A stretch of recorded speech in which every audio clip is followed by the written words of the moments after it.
Tolerators, this is To All the Men I've Tolerated Before with Natalie Katona, your weekly look at everyday misogyny. And we're in a lucky, happy spot today because we have Elizabeth Kyle back with us for an episode. You'll recognize Elizabeth by helping me.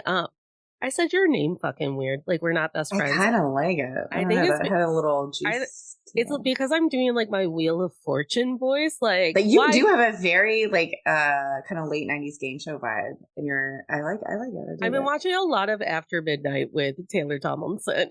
Nice. Elizabeth's been here. She helped me get through religious trauma and 90s TV and horror movies. But today we're going to talk about something that's very close and dear to Elizabeth's heart, which is raising a daughter in a misogynistic world. There's an acronym, a real cute one, you guys, for that. GRITS. Y'all ever seen a t-shirt or a koozie? Girls Raised in the South. Oh. It's a thing. It's like if you go to like gift shops in Florida, get all kind of grit gear. GRITS. Girls Raised in the South. Elizabeth, do you want to give us the TLDR of your current parenting situation? For sure. I'm 39 years old and twice divorced. It's me. Hi. I have a 5-year-old daughter, love of my life, light of my heart. I'll never stop if I start talking about how amazing she is. Best thing that ever happened to me. When you hear parents say that, it's a true thing. It's a true statement. That being said, I was not a person that grew up seeing myself having children. I had her with my second husband kind of later in life. I was 34 when I had her. She will be my only child. And I'm a single parent, so I'm definitely not alone in my situation. You face unique circumstances and challenges daily with parenting alone, a very energetic 5-year-old human that happens to be a girl. It's been amazing and terrifying, and it's the best job and the hardest day I've ever had every day. I mean, you got parents listening, like, you feel me here. Like, it's just, it's a ride, you guys. Like, it's really wild. But I am pretty excited about talking about just the specific experience of raising girls in the geographic location that I'm in. Because it's a real mindfuck. Well, it's real structured. That's good because this helped trigger a memory for me. And it might have been very early into our friendship. So she might have been 3 and not 4 yet. But there was a TikTok that you made that I think you sent me the video first and you went, I'm going to put this on TikTok about this man I had to experience in a party. That's my only TikTok to this day. I was like, do it. Your sunglasses look great. That's so funny. Yeah, you're right. Relive that traumatic memory for all of us. Okay, so I was at just a fun summer kind of block party barbecue situation. My parents are president of their HOA. And so it was like a very okay, TLDR once more. I was the youngest person there outside of my daughter. It's like an older sort of community. And, she's 3.5 at that point, I think. And so they're playing like Elvis, barbecue, whatever. She's just having a ball. She's dancing. She has her scooter.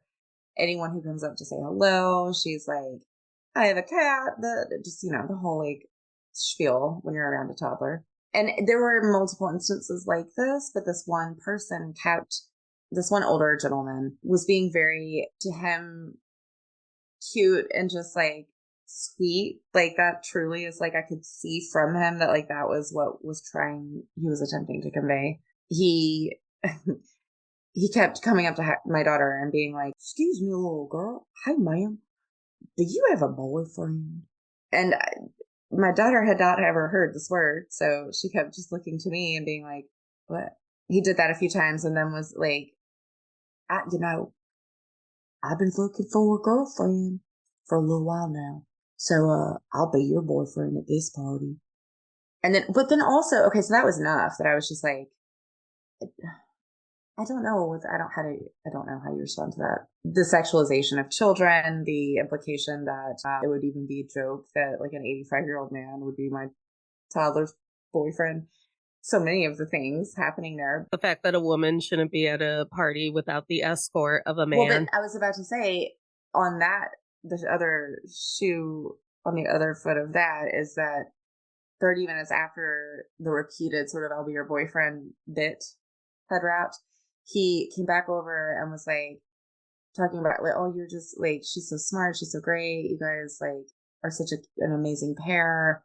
And then asked my daughter when I was going to give her a brother. Like I can control like gender assignment, A, and that, obviously presupposing that I'm able, willing, and want to have more kids. So I don't know. Like at that point, I was like, and I'm not at all a confrontational person. If she's not, I mean, that's just, I'm a one and done. Like now I have this very down because you hear it, like I'll be getting yarn at Hobby Lobby, I know, and have 10 people ask me the same thing. But like, this is the first time really that it happened. And especially in front of her, where she's like, it's like talking about getting a puppy. She wants a brother. She wants a kid, like whatever. Like, what are you doing? Like, you get to just leave the situation.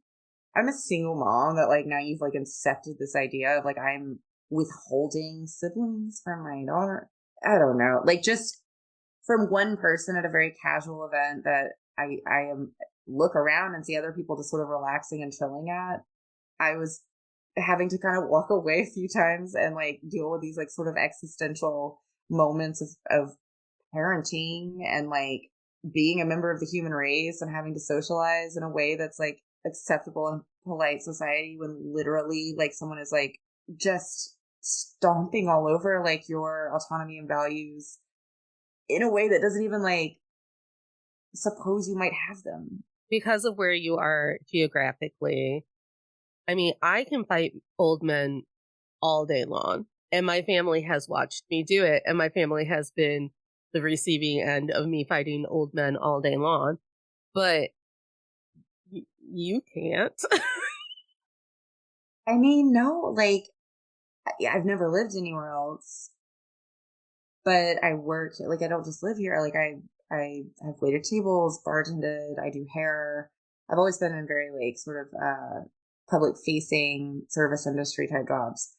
And obviously like you're raised, I think anywhere as a girl to be a certain way and very people pleasing and take up very little space and don't speak until spoken to. And I mean, you didn't have to tell me twice. Like I got all those messages early and often and very much internalized them and have been fighting, ever since, realizing in my adult life like that's not who I am. And now ferociously raising another female where that's not even something she would consider. But then like you end up in these situations where all of a sudden you are a stewardess on a Pan Am flight in 1952 and like you can't act like it's 2023. Like it's like how much of a scene you are the one put in the decision making chair of like how much of a scene do I want to cause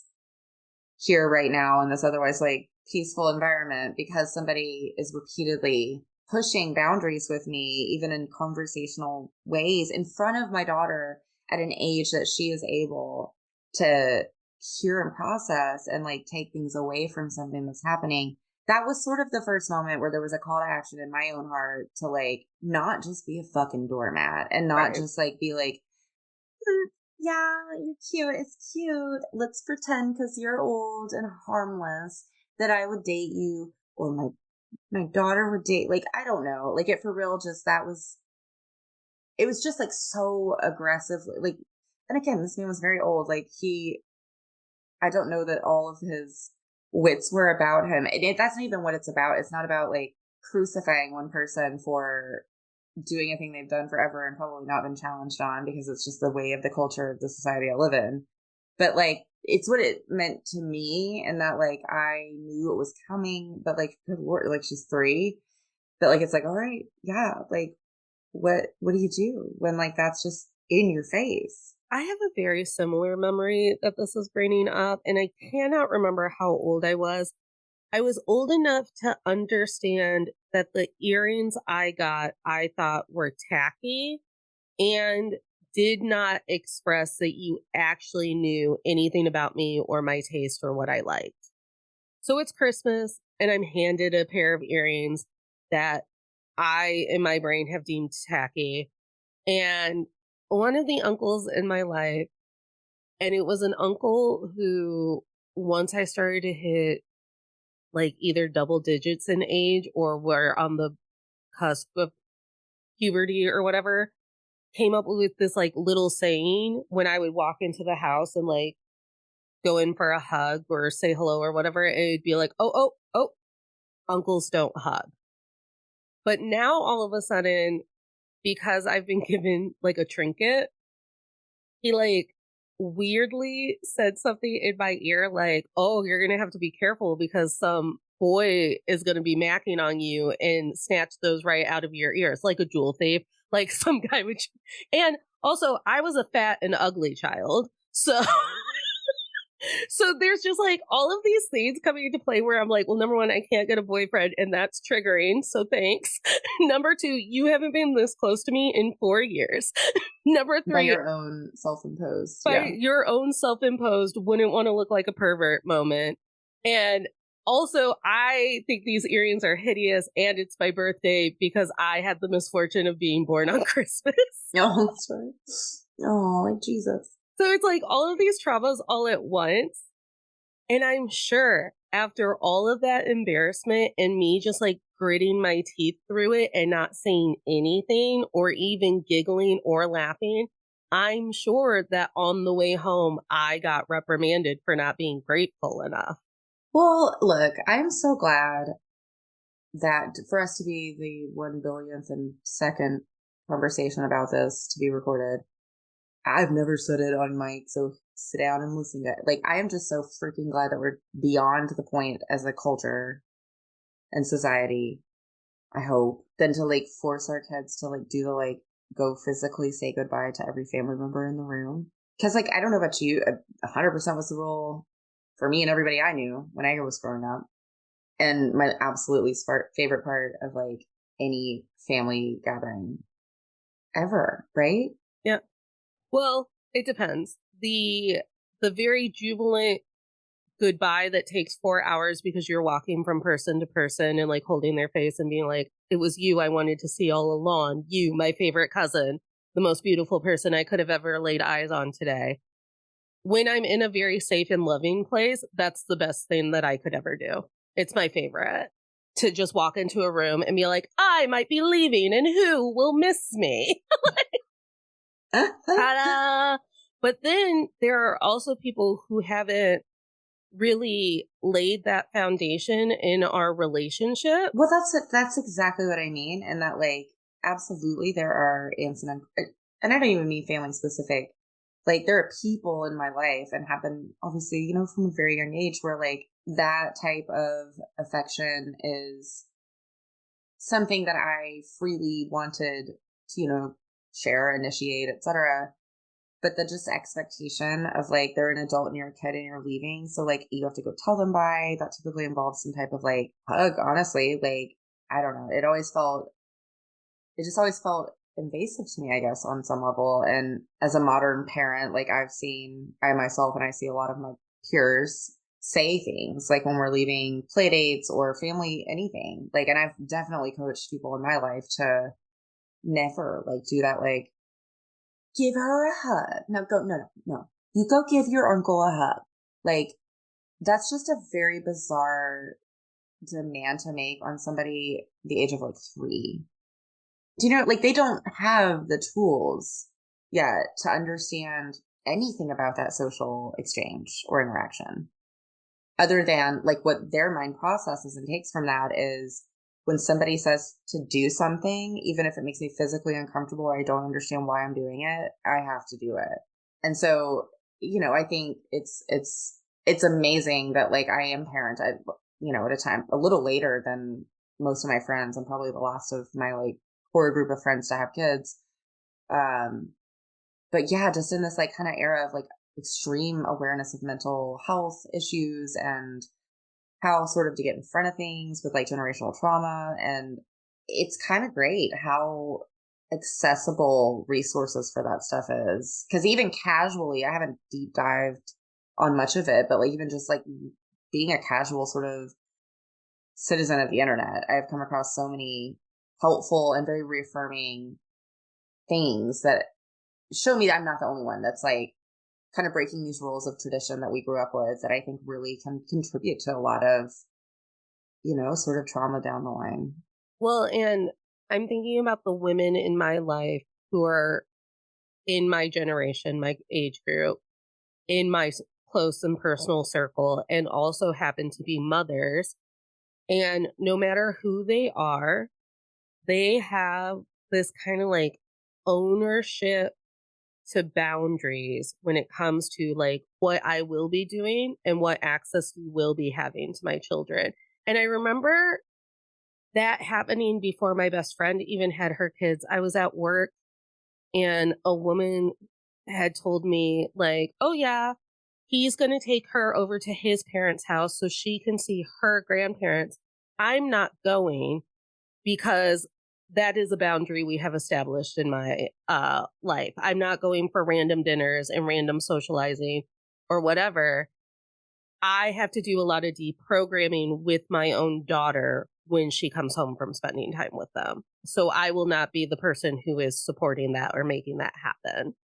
But I also agree that because I think she was at the age where she was like, I also agree though that she could want a relationship with them and I shouldn't be the person who's blocking Right. that. You never want to gatekeep their. And I just remember thinking, wow, number one, to be a wife who told your husband, no, I'm not spending time with your toxic family. I can't help it that you didn't get the therapy to also not want to spend time with them. That's unheard of. and then and then to extend that to my friends and you and people in my family just being like, I'm not jumping at the hat of you being like, I haven't seen the baby in a while. Cool, you know my address. Look, that is a song I'll sing all day. That to put on a parent, the like onus of playing host to everyone you've ever been related to or met in your life can fuck right off. Like, I'm sorry, if you're unaware as a person who knows somebody with a baby, that it's up to you to be like, hey, I'm in your area. Do you need anything? Or like, would it be fine if I stop by? We're not sitting around like, who can I invite? What am I doing today? Ooh, I should have Sheila over. Oh, you know what? My third cousin I think is in town. No, like you need to call and be like, hey, I'm in your area. Would you like some cupcakes? Can I see your baby? Because I always want cupcakes, and yeah, you can see my baby. Well, and it's one of those things where you and I were raised in a generation where I don't believe that our mothers felt the immense power to be like, no, we're not doing that Absolutely today. not. No, they didn't. So then that created situations like go hug your grandpa bye. Of course, absolutely it did. I remember the first time it was at my grandmother's funeral. One of the in laws of my family, so like not my personal family, but someone who has always been around because they are an in law of someone in my family. Right. It's my grandmother's funeral. I have had to do a reading. This is my first big brush with death, and I'm not handling it well. This is the marker of when Natalie starts to understand, but have no clue what to do, that she's a depression girly. Mm-hmm. I'm just standing there, and all of a sudden, this man who's been in my life since I was born, Right. he goes to give me a hug, and I'm ready to receive it. Like I've been hugging a lot of people. It's a funeral. And he mouth kisses me for the first time. What? Uh-huh. And was your family mouth kissers? No. It's the weirdest thing. If you're in a family who isn't a mouth kissing family and then you walk into a mouth kissing family, it's a weird culture shock.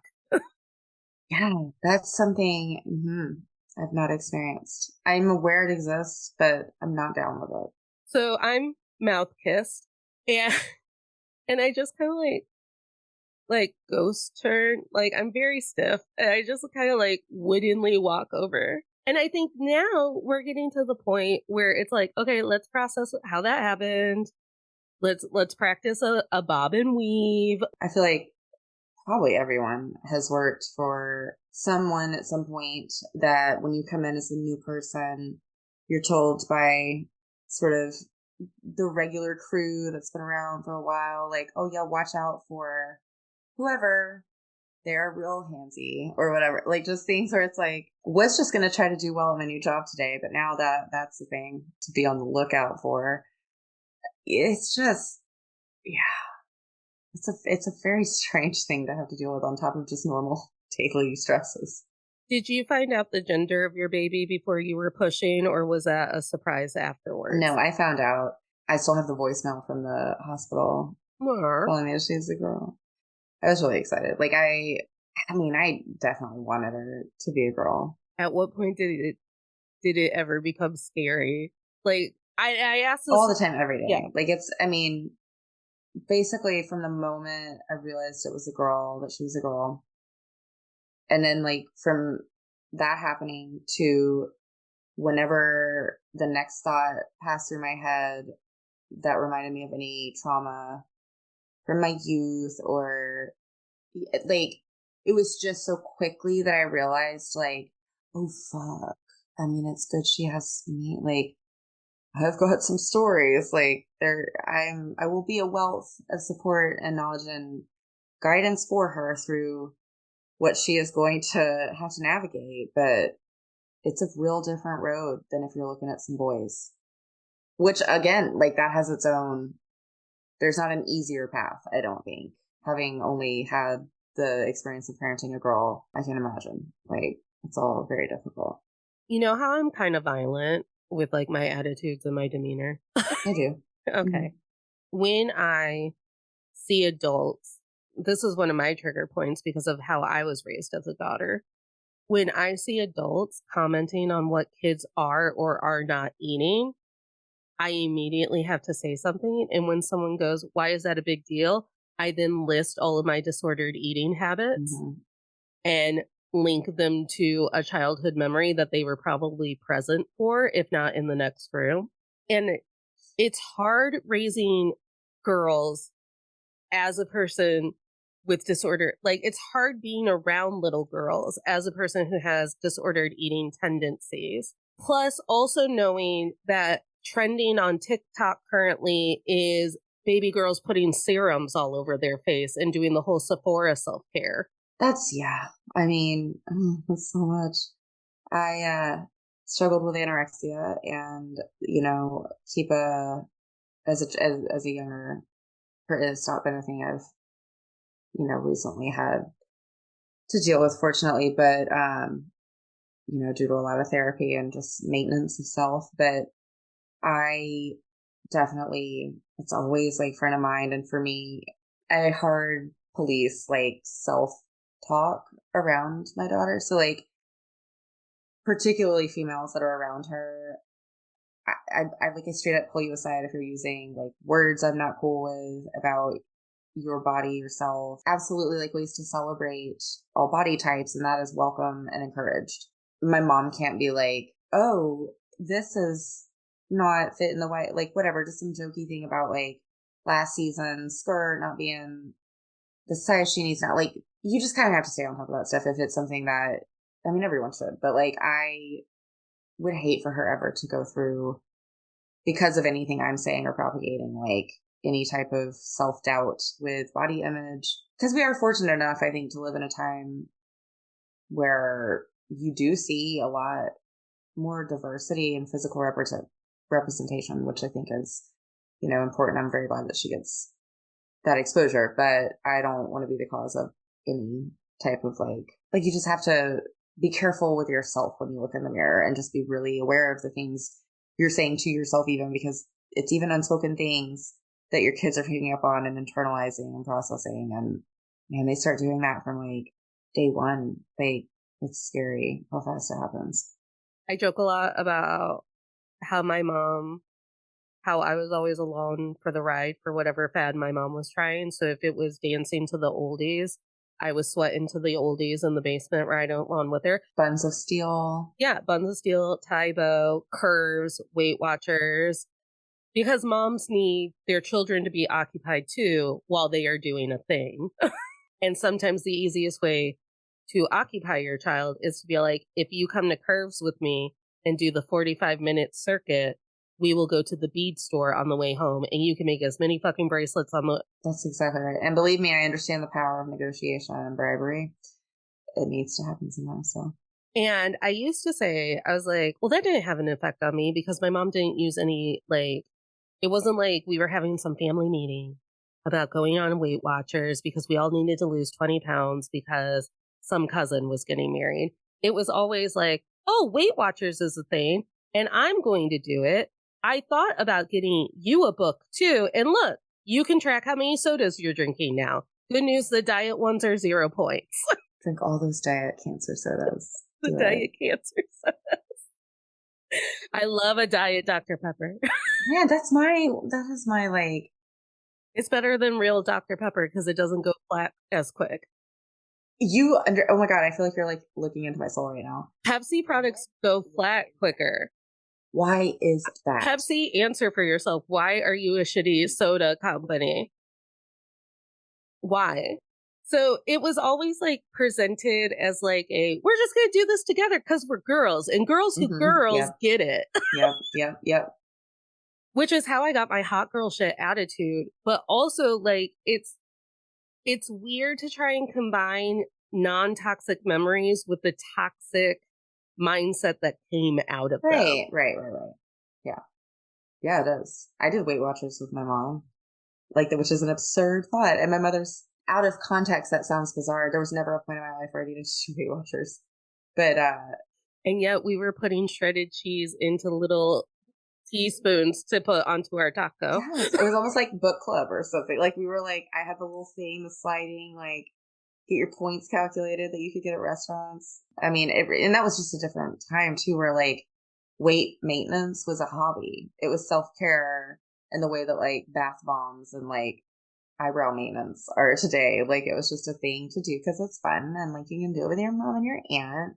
You can do it with your bestie. It's cool. The girls who girl. They go hard. And you're not there yet. Well, let me move into the other thing. She's recently gone to school. So now you get this added bonus of her having a whole new world of influence that isn't what you're teaching her inside of her house.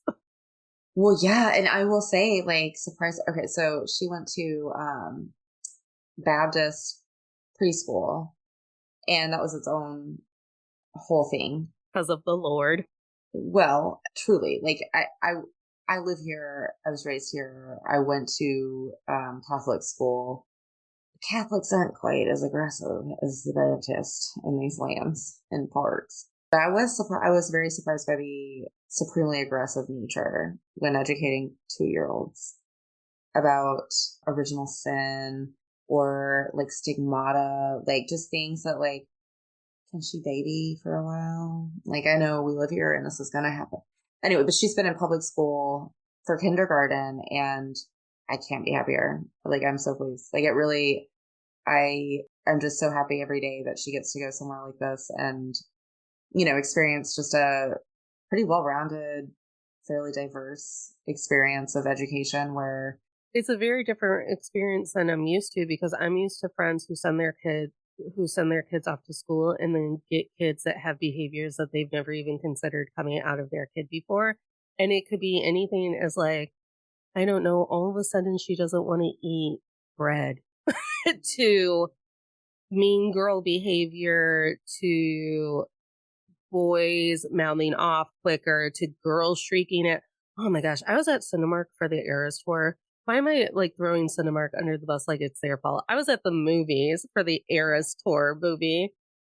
And God loved this mom. She was being so patient and she wasn't losing her shit. But she had, maybe they were 9, but they were going on 25. Like, have you run into a 9-year-old in the wild, like a 9-year-old girl? Oh, yeah. And they all look 17 and they all look like they'll bully you. Yeah. They all look like they could be in a like indie band. They all like, I'm like, do you all have belly rings or at least belly chains? Like, what's happening? And like spray tans. So I'm in my Taylor Swift t-shirt and like a tutu because that's all I could pull together to dress up for the movie. And these girls are just in their cool girls clothes. And it's clear that it's like a sister pair and like a pair of friends, but all four of these little girls are together. And what the mom didn't prepare these four girls for in the car was the delineation of snacks.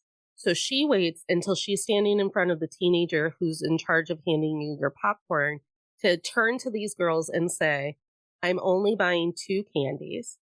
So you have to find a buddy, and you and your buddy have to tell each other your 3 top favorite candies, and you have to figure out which one matches.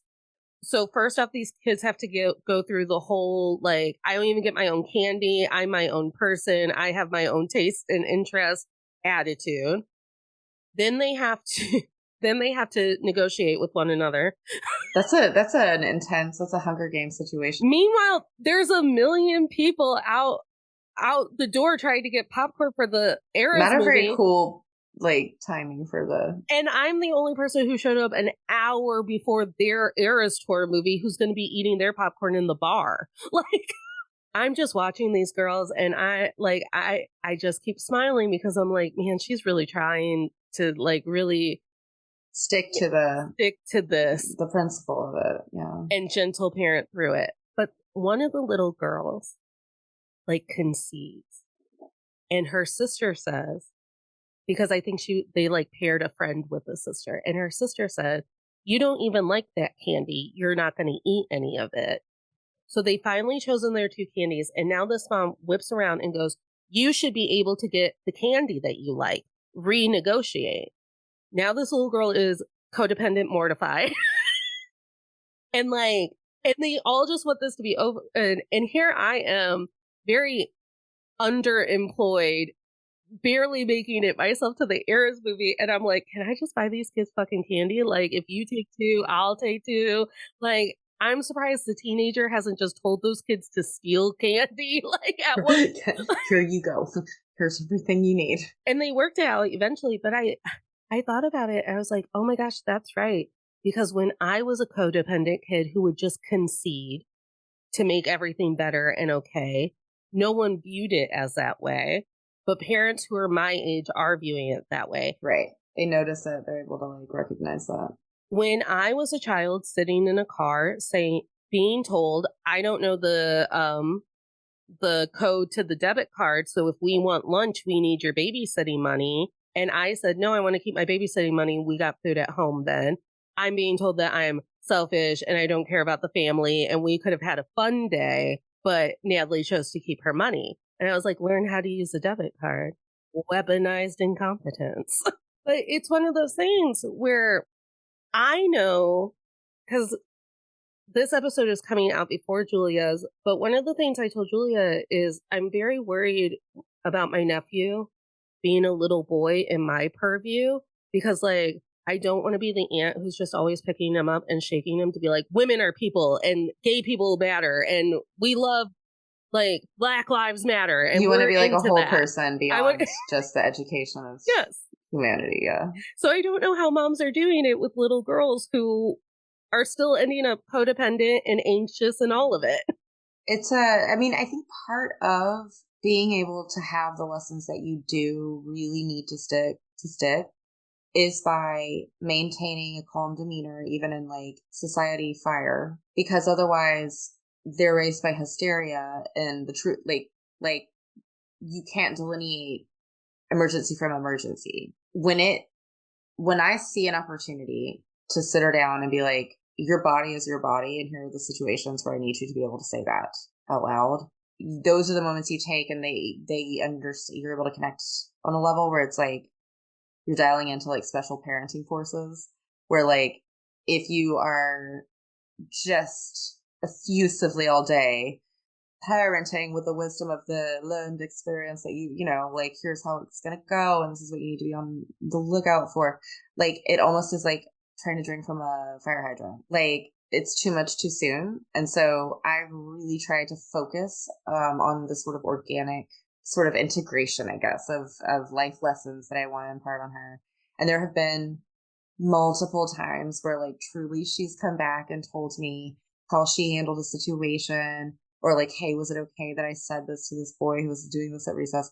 Where like I am so proud. Like it's that's it. That's it as a parent, is to like have them come back and say things that show you not only were they listening, but they are able and willing to like put that into practice and social context. So I mean, that's all you can ask for. And it's proof positive every time she's come back and been like, I said this to Ian, like, is that okay? Where I'm just like trying to throw her, like, oh my God, it's so okay. Yes, that's amazing. It's amazing. I'm so glad you heard me. I'm so glad that you were able to like pull that out of your arsenal at the age of 5 and like confidently say that to somebody.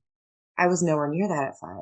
I'm 39. Like I still struggle. So that to be able to pass that on, even when you don't have it all yourself yet, is like, it's a magical thing to see. That is part of the magic of parenting, is that like, it's not like a fake it till you make it. It's that they inspire bigger things than you're able to inspire in yourself. Do you think that allowing yourself to parent alone and getting to set those rules and not have to answer to anyone, while also not having to deal with the stress of raising an adult human while you're raising your children, allowed you to go deeper on stuff like that? Yes. I think that I'm a better parent as a single parent, possibly than I would have been with any partner. And I mean, that's a thing that you can only, it's like being like, you can only say that having experienced that. Do you know what I mean? Like, Yeah.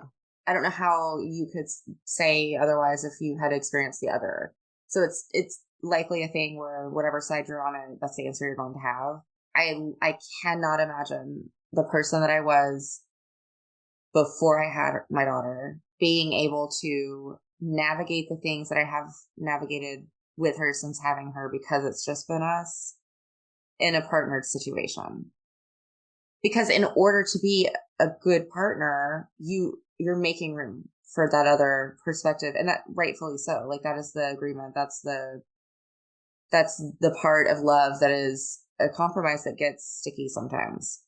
And yeah, I absolutely think it's an advantage that you have as a single parent that is offset, obviously, by very many disadvantages and things that are going to be just ultimate challenge after challenge.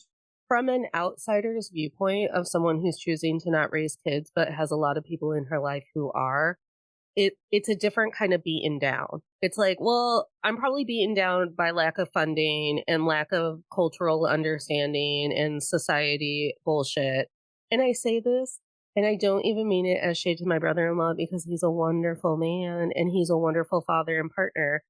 But as a joke in front of me, and we weren't even anywhere near Christmas, the kid was like a little thing that could be in my elbow if I held him very carefully and still. My sister looked at my brother in law and she said, if you think I'm fucking stuffing my own stocking when I have a husband and a son who can do it, you are wrong. And if you think that I will deal with having an empty stocking that my son gets to watch me not open, you are also wrong.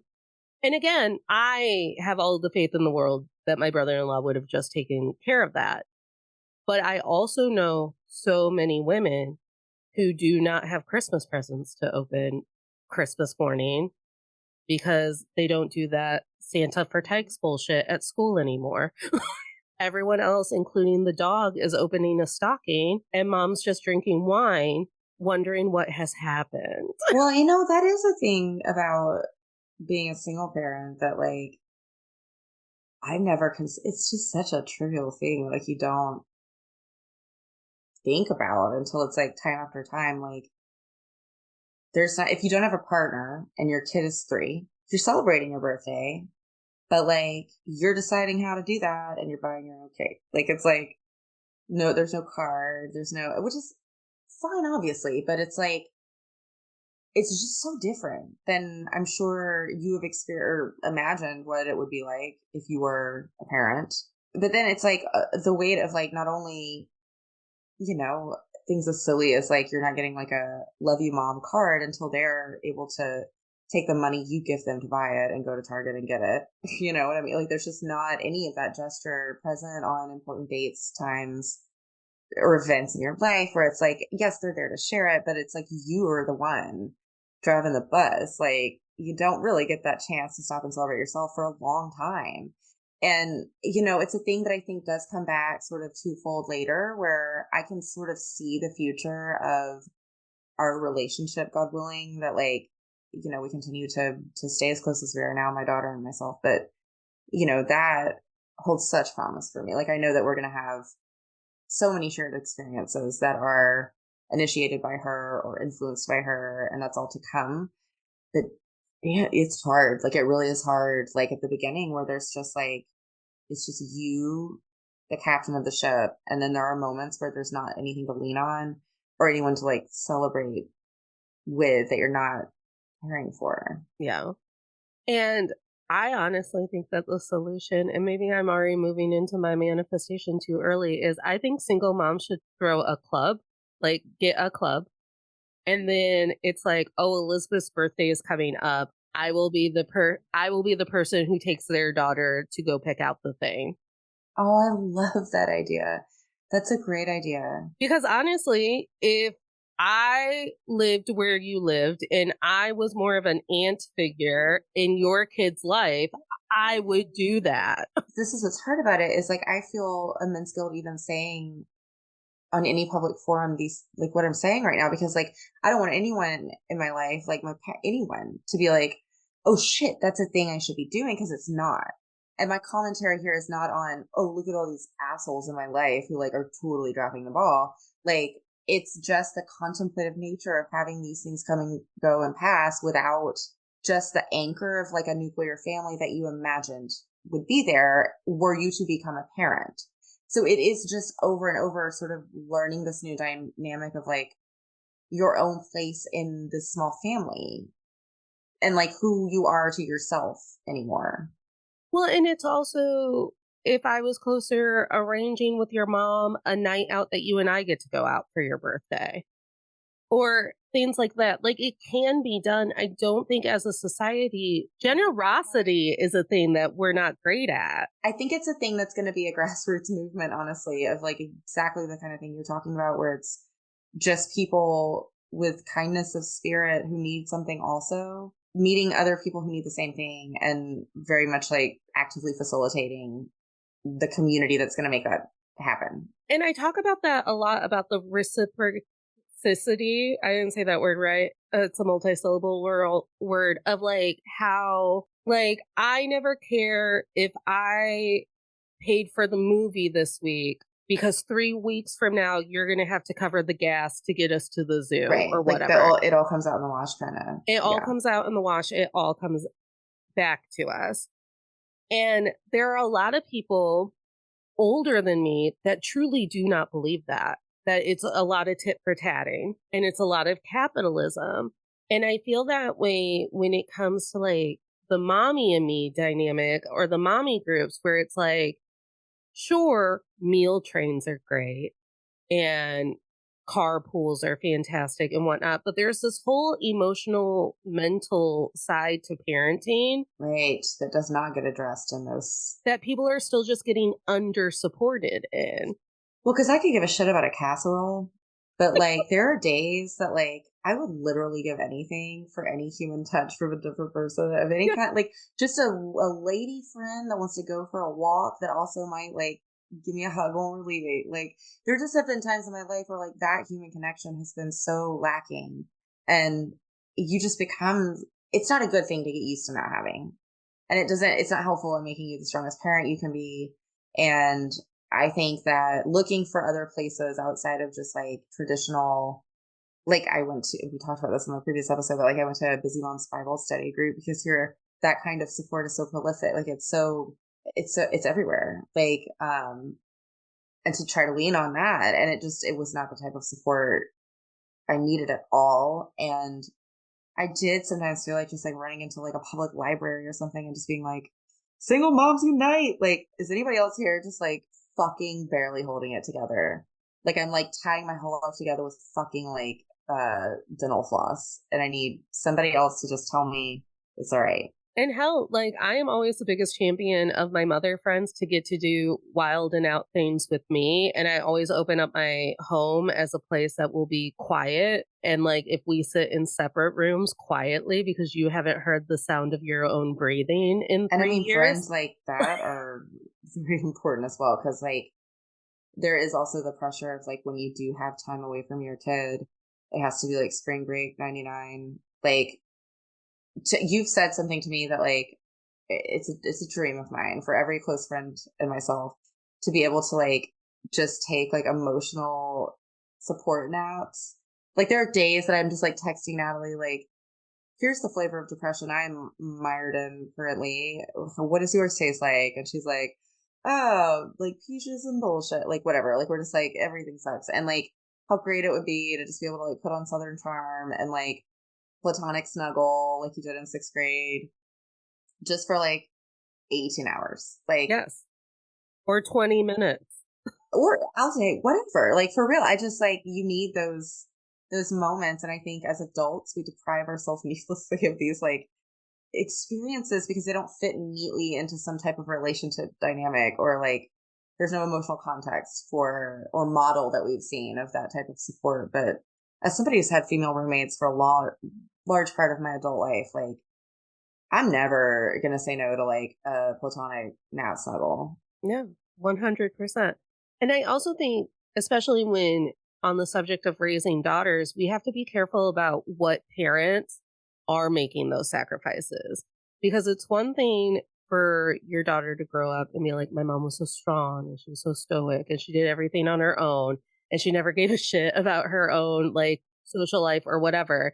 And that's been really admired. Just ask Gilmore Girls. Oh gosh, the perfect mother historic, like it's the most you there's not selflessness if it's not, and I mean really think about that, like selflessness.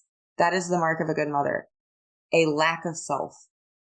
Why is this the hallmark of an effective and successful mother? Whereas through a lot of natural societal structures, men just naturally get to be out of the home more By way of just the dynamic that has been set up and then followed for so long with just economic dynamics. Yeah.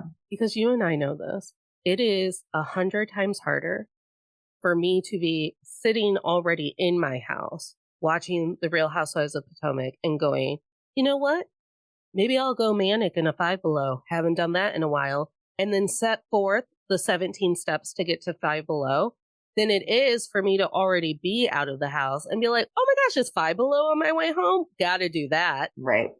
And because we still have a very societal structure where a lot of men are working more hours out of the home, because they're already out and escaped, Yeah, you're already out doing the things. it's very easy to just go out to drinks after work. And it's very And there's easy. nothing wrong with that. It's just the disparity in that traditional setup and expectation of, like someone being on the homestead and another person being the person that's like out publicly facing society. Yeah, I think that that's like a very obviously like dangerous model to follow that leaves a lot to be desired. When I went to the Eras tour, I went with a friend who is a mother, Stephanie. She's been on the show to talk about mothering during the pandemic.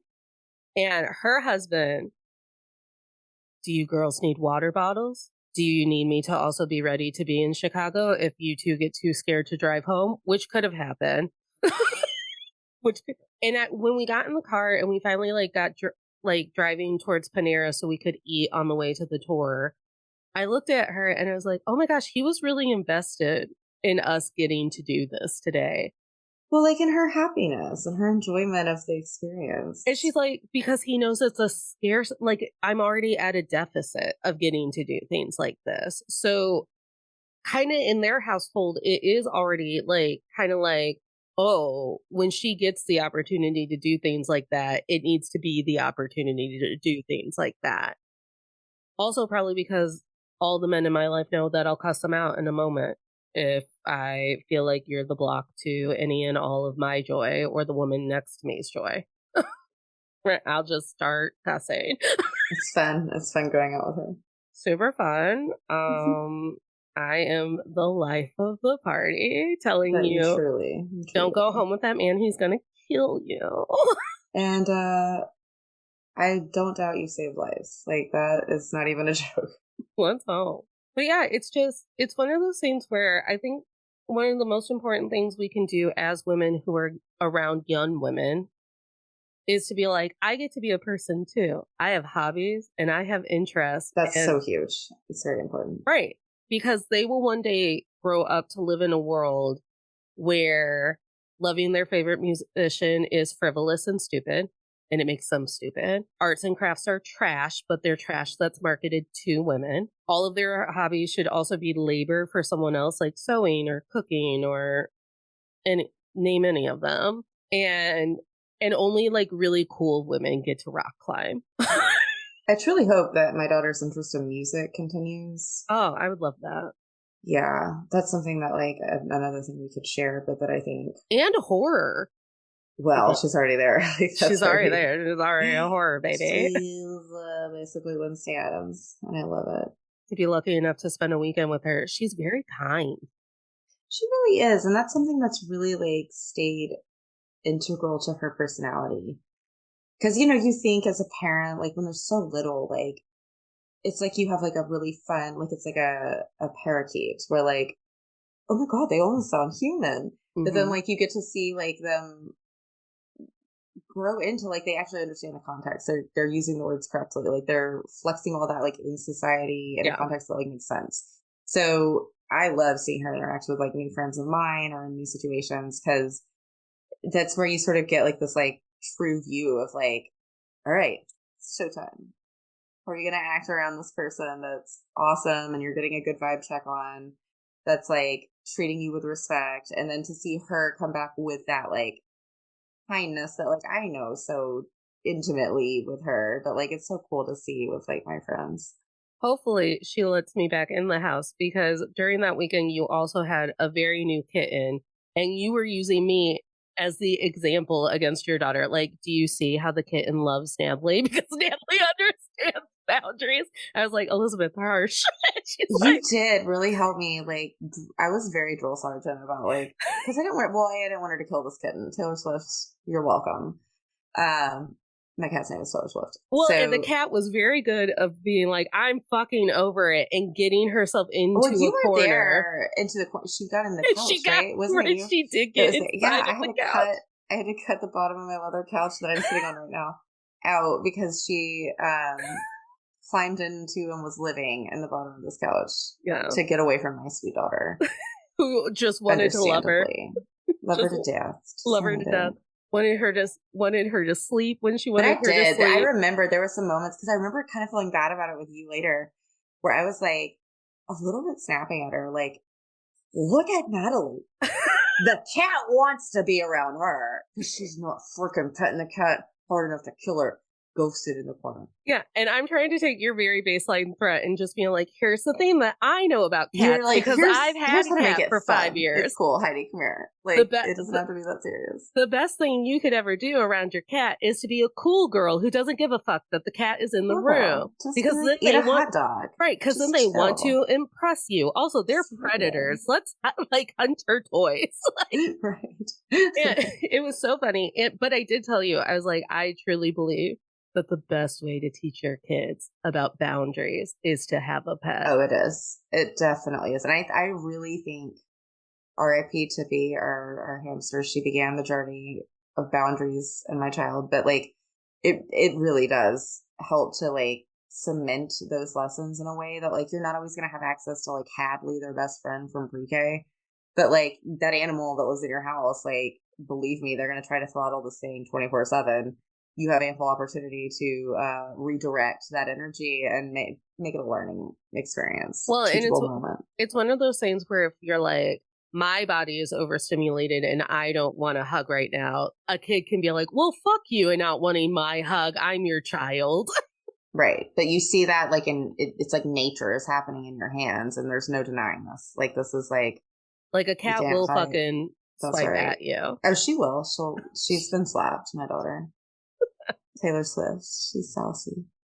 Well, let's go ahead and move to the ending part of the evening. If you had one thing you would want to impart on all of the mothers raising daughters and have them hear it, what would it be?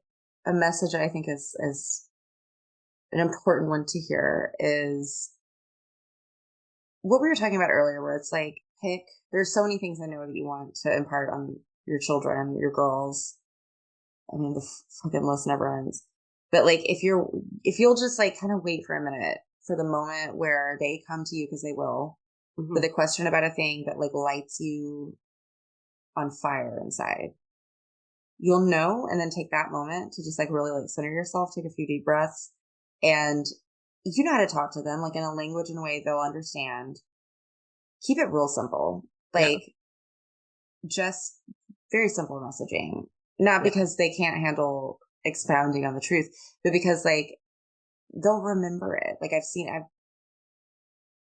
to have my daughter come back and tell me she told a boy at school who was trying to make her have a race with him that it was her body and her legs don't feel like running to race him today. I've never been prouder. Like, and you'll reap the reward of those moments if you just like can just not be the fire hydrant, be like a cute little straw in a summer drink, and like let them come to you and be palatable in those moments, those teachable moments. Just go one by one, day at a time, because you're with them forever, and the lessons are never going to stop occurring to you that you need to share with them. But yeah, I mean, Rome was not built in a day, and I think I came from a family that wanted me to understand all the lessons so hard that I got them all like in 4 days, and like Yeah. still I'm kind of unpacking like what all that meant, because you get it all up front and it's just you can't process all that at once. So just to take it slow, I think is my advice. I guess I said mine already about the mom's club or I love that. the buddy system with a mom and a single friend. 100%. It's a Everyone great should get to idea. have a bonus chaotic aunt who, while you're on the speakerphone with, hears that your kid is upset and goes, "I'll fuck that kid up. Do you need me to drive?"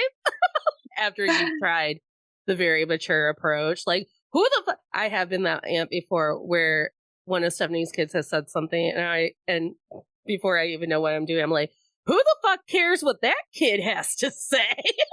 It's an That important role to fill in a child's life. right. I had one, I like, had you one need this energy. when when my crazy aunt met my nephew for the first time Mm-hmm. and I was approaching him probably in a dance, Because probably in a yes, slither. why not? She was holding him and she went, "Look, here comes your crazy aunt." And I I went, would "Well, wear you're," that I was like, so "You're being proudly. held by my crazy There aunt." you go. And And the it was legacy continues. such a beautiful full circle Yes. To all the crazy ants. to all the crazy I aunts. love it. What's your manifestation going forward for the mothers and the daughters? Oh, that as rocky as the road can be, that we are always able to focus on and find the harmony that is just inherently present in that relationship, because it is at once the most balanced, beautiful relationship and just the most mind fuckery of like kinetic, chaotic energy. You'll never be able to get to calm. You have to just enjoy the ride and like hang on to the connection that's there no matter what. Yeah, Um, but it's awesome. it's awesome. It is. I wouldn't know, but she's doing an awesome job. Yeah. My manifestation's goofy and kind of sappy.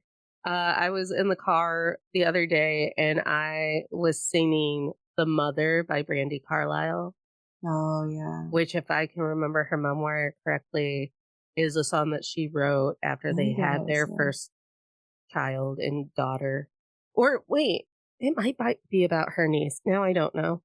I'm going to tag Brandy when I clip this for TikTok, so maybe She she'll can tell let us me. know. She'll Yeah. just tell me. But I would like it if my nephew is a Brandy Carlisle fan, and I, because I'm a skeptic, when my sister said that, I started singing the story, and he did light up, so it checks. Oh, that's awesome. I love But that.